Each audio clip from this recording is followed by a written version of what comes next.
Bienvenidos de nuevo a Jaque Continuo, vuestra cita semanal en ACTV Principado con el ajedrez principalmente asturiano.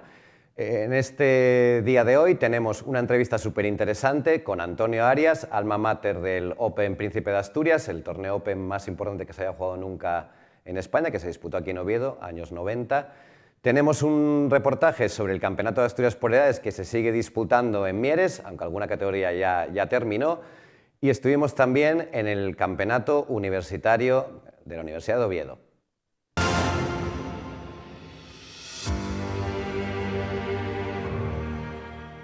Y empezamos con el Campeonato de Asturias por edades, desde sub-8 hasta sub-18, veteranos y superveteranos.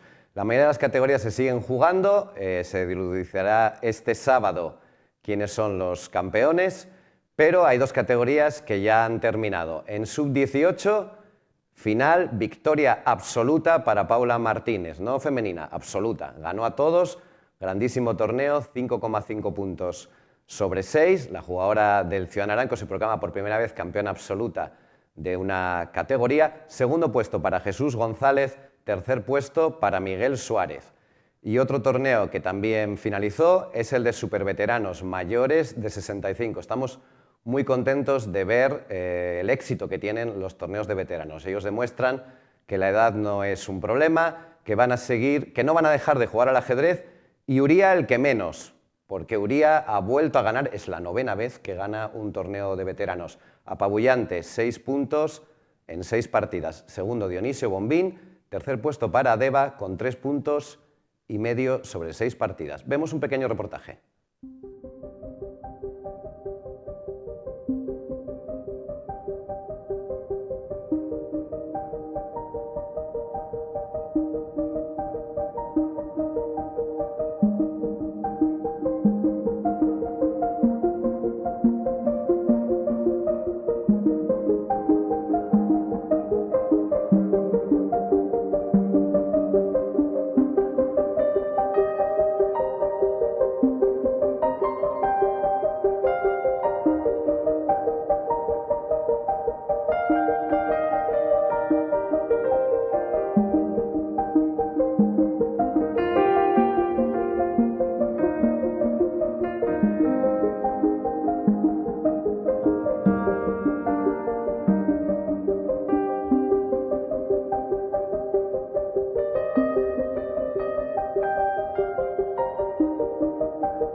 Y el pasado domingo se celebró el Campeonato Universitario de Asturias, el campeonato de la Universidad de Oviedo.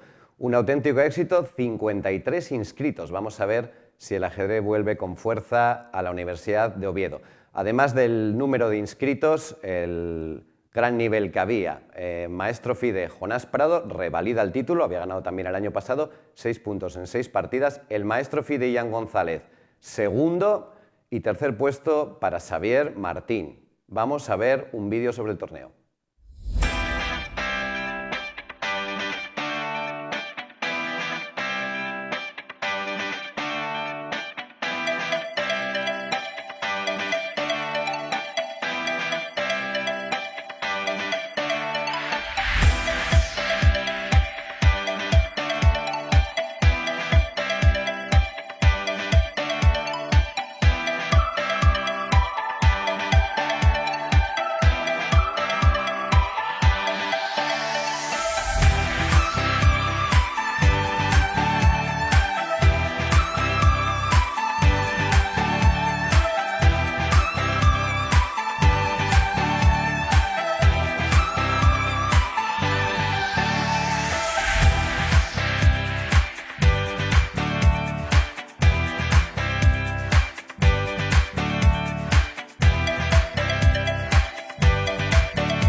Y vamos con la publicidad antes de pasar a la entrevista de hoy con Antonio Arias.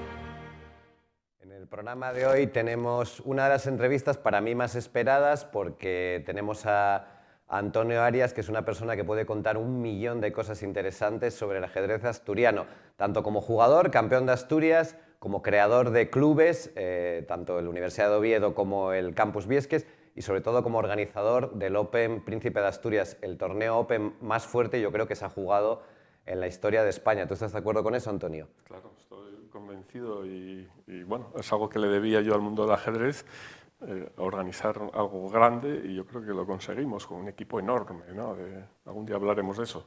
Sí, me dices que yo creo que eso va a necesitar un programa monográfico porque hablamos de un torneo que para mucha gente joven no lo sabrá, pero aquí en Oviedo vino a jugar todo el mundo, excepto Kasparov y Karpov, yo creo, pero varios campeones del mundo, 600 jugadores casi, Sí. Y de eso hablaremos otro día. Pero bueno, tú me has dicho que quieres que te pongamos como epígrafe Antonio Arias, campeón de Asturias 1978. Vamos a hablar entonces un poco más de eso, ¿no? De tu carrera como ajedrecista, y ya sabes que yo siempre empiezo preguntando un poco, bueno, ¿cómo empezaste tú jugando al ajedrez? Sí, pues como muchos, ¿no? Pues con 12 años, perdiendo siempre con mi hermano mayor de 13, hasta que un día mi tío Rafael me regala un libro de ajedrez. Y en ese libro de ajedrez, la posición que tenemos ahí, descubro que existe la posibilidad de, mediante el aprendizaje, evitar lo inevitable, es decir, prepararse a fondo, y entonces esto cuando empiezas a ganar gracias a un libro, te das cuenta del enorme potencial que tiene el conocimiento, ¿no? Claro, hoy en día los chicos están acostumbrados a manejar, estamos en la sociedad de la información, pero cuando un joven no sé, estudia el Quijote, no sabe por qué lo estudia, pero cuando estudia ajedrez obtiene un resultado inmediato. El aprendizaje es brutal, es decir, entrenamiento, estudio, éxitos, eso para toda la vida te va a acompañar y como profesional te cala, ¿no? Pues me alegra que digas esto porque, bueno, aparte de que ya ver a un joven a estudiar ajedrez con un libro está empezando a quedar hasta obsoleto y es una auténtica lástima, ahora es más vídeos y tal, yo creo que ahora hasta la gente, como tiene tantas clases y tanto, se prepara un poco menos. ¿Qué libro era, por cierto? Sí, era La trampa en la apertura. Un libro de celadas. De celadas, efectivamente. De trucos. Sí. Curioso. Sí, que bueno, te permite, bueno, con cierta literatura, demostrar, bueno, pues que se puede avanzar y obtener resultados inmediatos. Es que el joven que empieza a darse cuenta de esto pronto lo va a utilizar en la universidad, en su profesión, y por eso es tan importante, a diferencia de otros deportes, donde la capacidad física tiene, bueno, una influencia decisiva, no total, pero sí decisiva. Aquí es estudio, horas, ¿no? Como aquello que decía el jugador de baloncesto, cuanto más entreno, más suerte tengo. Sí. Pues efectivamente, o sea, el chico con 8 años lo descubre, y esto es el gran valor que tiene el ajedrez entre los niños. Yo entiendo que después de ese libro van otros, ¿no? Claro, los claro, clásicos. muchos más, y el torneo. Y luego, bueno, en una sociedad, esta que llamamos ahora del tardofranquismo, ¿no? Donde, bueno, pues la vida era bastante organizada y bastante sencilla, ¿no? Los clubes de ajedrez en Oviedo, fundamentalmente el Centro Asturiano y el Ateneo, bueno, pues ahí empecé a jugar, ¿no? Entonces, la segunda gran lección que tiene un joven es que, bueno, pues el ascensor social funciona, en el sentido de que tú pues, vas allí y tú encuentras gente que tiene la edad de tu padre, de tu abuelo, y curiosamente, en lugar de ser el último mono de la familia, pues allí pues eres una persona respetada. Ah, mira esto que dice Antonio, pues es verdad, ganas con esta jugada. Y luego para marchar dice, oye, nos vamos a tomar 5 vinos y una Fanta para el chico. Entonces dices, hombre, esto efectivamente, conseguir tomarte en serio una actividad y mejorarla y demostrar tal, pues tiene algo que también te puede acompañar el resto de tu vida, ¿no? Que es la capacidad de formar parte de un círculo, de ser respetado y de ascender, por así decir, en la pirámide social, que esto es, bueno, algo que ya cada vez pasa a ser más teórico, pero que existió, ¿no? En aquella sociedad de los 70 y de los 80 y que ahora parece que es más complicado. Con lo cual estamos hablando de varias cosas. Una, lo de las distintas edades, que tú empiezas jugando siendo un niño, pero ya empiezas a mezclarte con gente que dices padres, abuelos. Y bueno, y dos, eso, que tú enseguida, ¿con cuántos años empiezas a competir ya? Sí, con 14. Ya con 14. Al Campeonato de España escolar, me acuerdo, todavía jugaba, fijaros, jugaba uno por la provincia del Sáhara, nunca se me olvidará, en Orense, y luego los campeonatos juveniles, y bueno, la actividad normal, ¿no? ¿En qué club jugabas tú aquí en Oviedo? ¿En qué club empezaste? Pues empecé en el club de, bueno, se llamaba la organización sindical, el IES, y luego bueno, pasé al Ateneo, ¿no? Y luego Ateneo de Obrero. Al Ateneo de Oviedo, correcto. Realmente hubo una persona fundamental para el ajedrez en Oviedo, que quizás no es suficientemente valorada ni destacada, que fue Faustino González. Sí, presidente de la Federación. Efectivamente, era un empresario muy peculiar. Y bueno, él no tenía ninguna obligación de apoyar a los jóvenes y sin embargo organizó un club que durante años fue campeón de Asturias, fue a los campeonatos de España, participaron en muchísimas eliminatorias, en un momento pues eso, de transición y este club fue fundamental también para mí porque nos permitió, Faustino recibía revistas extranjeras, libros ingleses y tal, cuando aquello era muy complicado manejar una revista inglesa o el Shahamati Bulletin, todo eso era dificilísimo, ¿no? Y con él lo teníamos, ¿no? Y nunca supimos agradecerle en vida suficientemente todo lo que hizo por nosotros. Al revés, le criticábamos. Yo solo entiendo, porque lo venía hablando antes del programa, bueno, gracias a ti, otra de las cosas que ocurrió es que David Bronstein estuvo viviendo en Oviedo un tiempo, a mí me dio clase, Y claro, nosotros teníamos 17 y 18 años y yo creo que no fuimos capaces de apreciar lo que significaba aquello. De verdad que es una pena, sí. Sí, la verdad yo sentí mucho porque intenté que incluso Brostin pasase, se lo debíamos todos los ajedrecistas a Brostin, Yo creo ¿no? que sí, Nosotros, aunque solo sea por el libro de ajedrez de claro, torneo. y por su vitalidad, ¿no? O sea, tenemos los dos modelos, el modelo Botvinnik, la hormiga, y la cigarra Bronstein, ¿no? Al final, la lección para los chicos también es importante, gana la hormiga. O sea, está bien tocar la guitarra y la poesía, está muy bien, pero al final el mundo lo mueven las hormigas, ¿no? Aunque necesitamos cigarras que hagan poesía y arte, ¿no? Pero se lo debíamos. Entonces luché enormemente, enormemente, moví todos los recursos posibles, molesté a la cantidad de gente para intentar que quedase aquí Brostin y no pudo ser. No pudo ser, entre otras cosas, porque aunque él en su libro, bueno, me hace una crítica severa y dura, sí, bueno, en realidad una persona de esta edad... Nosotros en la universidad, ¿cómo le retribuíamos a Brostin? Algo impensable hoy en día, con el permiso de residencia.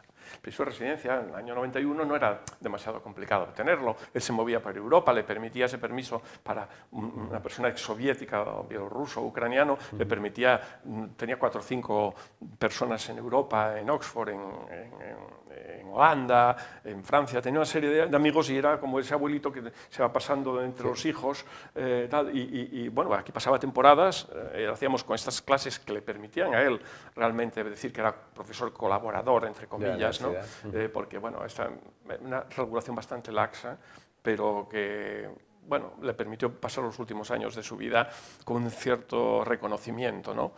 Pero no pudo ser, tuvo que acabar volviendo a Bielorrusia. Y es curioso que cuando estuve en Moscú conseguí hablar con Botvinnik y yo creo que Botvinnik me concedió, la concerté la entrevista a través del decano de Filología Española de la Universidad de Moscú y conseguí que y curiosamente me aceptó en el 94. Sí, que venga por aquí, porque en el fondo él me decía, ¿qué pasa con Brostin, que tiene allí en Oviedo? Tal, y efectivamente yo aproveché para intoxicarlo un poco, sí, es nuestro profesor y tal, un poco para que se muriera de envidia a Botvinnik, ¿no? Diciendo, mira, tuvo tantos años en Europa viviendo y tal. Yo siempre fui más de Brostin que de Botvinnik. No, como todos, sí, claro, sí. hombre, claro, más romántico, pero bueno, tiene su punto Botvinnik, es una gran lección. También los chicos pueden sacar de ahí muchísimas lecciones. Campeón del mundo 3-4 veces, maestro de Kasparov, realmente... No, además es que Brostin me dice, no, es que yo quise, fíjate tú, se juega el campeonato del mundo y cambia la historia del ajedrez, porque quiere demostrarle a sus colaboradores que con la que ellos dicen que se hace tablas, hay otra manera también de hacer tablas. Y claro, se mete en un lío y acaba palmando. Pero bueno, empata el match, como recordarás y tal. Sí, pero campeón de medio mundo. Eso, ¿para qué no sigues la línea fácil? ¿No? Porque eso era demasiado. Eso lo hubiera hecho Botvinnik. Te dicen sus colaboradores, después de estar toda la noche estudiando, haz esto que haces tablas. Pero no, él dice, no, arte. Ya nos fuimos por Brostin y Botvinnik cuando estábamos en Asturias todavía. Es verdad. Esa generación de jóvenes, estabas tú y quién más, porque creo que es una de las mejores generaciones de Asturias. Sí, bueno, estaba sobre todo nuestro querido José Antonio Núñez, que marca una época, un talento brillante y creativo. Bueno, y estaba Roy, ya empezaba en ese momento, era mucho más joven. Y luego ya los más veteranos, que, bueno, Guillermo Casocobos, Julio Uría, Rafael Antuña también despuntaba, pero Rafael... Los hermanos Iglesias. Hermanos Iglesias, llegaron un poco más tarde, pero, por ejemplo, Rafael Antuña se contenía más, es decir, él tenía su vida orientada hacia el derecho y sabía que esto podía despistarle y tal, y entonces controlaba muy bien. Lo que no hacíamos los demás, ¿no? Llegábamos, yo por ejemplo, el año que quedé campeón de Asturias, efectivamente, pues suspendí la mitad de las asignaturas. Sí, ese era el precio. Porque encima era el año que hicimos Ajedrez Asturo, la primera revista de ajedrez asturiana, ¿no? Siempre tuve ese gen emprendedor. Tú también lo tienes, Alberto, gracias. ¿eh? No, Bueno, lo tienes. Yo de esas revistas las he llegado a leer, sí. Entonces dije, bueno, ¿por qué no hacemos una revista que salga todas las semanas y los viernes se reciba y tal? Bueno, así lo hicimos. Claro, era una dedicación enorme. Todas las semanas salía la revista. Todas las semanas, salieron todas las semanas y bueno, y con sus partidas comentadas, claro. Era tal nivel de actividad de ajedrez, pues que el proceso fue natural. Quiero decirte que al final campeón de Asturias porque era el que más tiempo le dedicaba, con Ricardo Santirso, que era otro total, y también David Roiz ayudaba y conseguimos, bueno, pero era tal nivel de dedicación que al final sí, podía haber marchado en junio de casa y haber vuelto en octubre y haber jugado el Campeonato de España Juvenil, el individual, el de por equipos, Campicafor, que era el torneo que nos premiaba nuestro equipo Alesa, y a ver 4 meses, y tuve que quedarme los 4 meses en casa. Esa fue otra gran lección. Ajá. Tienes que valorar y decir, pues ahora tengo que dejarlo, porque mi futuro no está aquí, está en otro lado. Y estas son todas las cosas también que me enseñó ajedrez. En ajedrez aprendes como principio estratégico fortalezas y debilidades, anticipar el futuro deseable. Y ese mismo aprendizaje te sirve para tener que reflexionar y decir, pues tengo que dejarlo. A los chicos que nos ven, que sepan que esto es tan atractivo que uno puede dejarse llevar por esta pasión y la vida está en otro lado. Hay que convivir, hay que saber catar un buen vino y entender de arte y leer a Cervantes. La vida tiene muchas cosas, que esto nuestro a veces es obsesivo. Obsesión. En el caso de Fischer, que no hace otra cosa. Sí, sí, sí, sí. O sea, que hablamos de que hay un momento determinado que tú quedas campeón de Asturias, pero decides, yo creo que es por los estudios también, Claro. un poco, dejas un poco de jugar, ¿no? Sí, inmediatamente lo dejé. Lo que pasa es que, bueno, reconozco Inmediatamente, o sea, quedas campeón de Asturias y... Sí, sí, lo dejé unos 6 años, jugaba alguna partida y tal, pero Ajá. ya no volví a jugar Curioso. postal, empecé a jugar postal allá por los 90 y hasta que, bueno, entendí que llegué a la universidad a una posición de funcionario de cierto nivel, de jefe de servicio, entonces entendí que ya debería de empezar a plantearme devolverle a mi mundo del ajedrez, que tanto me había servido para llegar a una posición desahogada, pues había que empezar, ¿no? Yo siempre he sido muy de pagar, ¿no? O sea, pues, hemos utilizado unos medios públicos que parece que están ahí y que te han caído del cielo, ¿no? No, no, vamos a ver, aquí hay mucha gente que generosamente te ha ayudado, ¿no? Y patrocinadores y todo, y bueno, y un hay equipo enorme. Claro, Sí. cuando llegas a una mínima posición donde tienes que tal, pues convendría empezar a ayudar, ¿no? Y tal. Y entonces fue cuando empezamos a concebir el torneo Príncipe con una cantidad de gente enorme, o sea, que allí participaban 30 o 40 árbitros porque llevábamos el Palacio de los Deportes entero, teníamos... Yo fui árbitro. También, pues, Hablamos de un torneo que, bueno, son 3 años, llegó a casi los 600 jugadores. Aquí jugó todo el mundo, excepto Kasparov y Karpov, y cuando digo todo el mundo me hablo de las hermanas Pero Polgar. lo intenté, ¿eh? Estoy seguro, iba a Ten en cuenta preguntarte que también. Sí. cada actividad, o sea, salía un proyecto de cada 10, o sea, yo me reunía 4 meses antes del torneo ese, yo ya no llegaba a casa antes de las 11, o sea, que, Es que era toda la ponte- tarde. claro, O sea, la ponte a gente cree que manejar- esto cae y me da una pena de los organizadores porque cuando yo los veo, digo, sé por lo que estás pasando, pagas a un ajedrecista con el presupuesto del siguiente. Bueno, de hecho, los compañeros síndicos de cuentas de otras comunidades que han fiscalizado torneos de actividades deportivas variadas, siempre les he dicho, ¿para qué crees que vas a encontrar ahí? No hay nada más que gente esforzada, trabajadora y patrocinadores que te dejan tirado un mes antes, problemas de todo tipo Bueno, y ponte a manejar a 200 grandes maestros, porque, bueno, o entre Sí, maestros... pero entre tenemos esos- una organización muy bien estructurada. O sea, realmente lo concebí como un proyecto. Vamos, ahora todo el mundo admite que la función de un director, de un manager, es crear problemas a sus colaboradores, no resolvérselos. Entonces yo era un constante creador de problemas. Oye, vamos a ver, ¿podemos en el Teatro Campo Amor instalar una pantalla gigante y hacer una partida entre tal? Bueno, ¿quiénes serían los que jugarían? El del campeón del anterior y el siguiente, ya está. Pues tenemos toda una línea de trabajo por ahí que nos llevaba 4 meses. Y habría que hacer una obra de teatro. Ah, sí, claro, bueno, tenemos un grupo de tecnología, sí. Otra persona encargada de ese tema. Bueno, y además habría que hacer las partidas que salieran todos los días o cada 2 o 3 horas.